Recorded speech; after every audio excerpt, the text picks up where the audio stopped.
Chakri Naik, state general secretary, all India Banjara Seva సంఘం.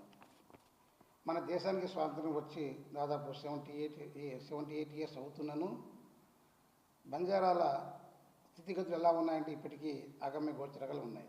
అనేక తాండాలు రోడ్లు లేవు, తాగునీటి సమస్యలు ఉన్నాయి, సెల్ టవర్స్ లేకుండా ఇబ్బంది పడుతున్న తాండాలు ఉన్నాయి. ఈ ఇష్యూ మీద మేము అపాయింట్మెంట్ అడగటం జరిగింది లాస్ట్ గవర్నమెంట్కి, ప్రజెంట్గా ఇవ్వలేదు.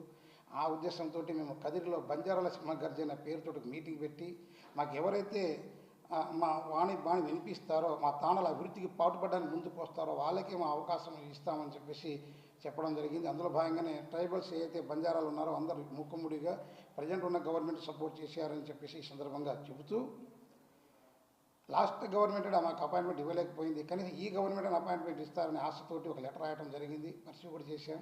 అదిగో ఇదిగో అంటున్నారు. 1 మంత్ అవుతున్నాను, ఇప్పటికీ అపాయింట్మెంట్ ఇవ్వలేదనే ఉద్దేశంతో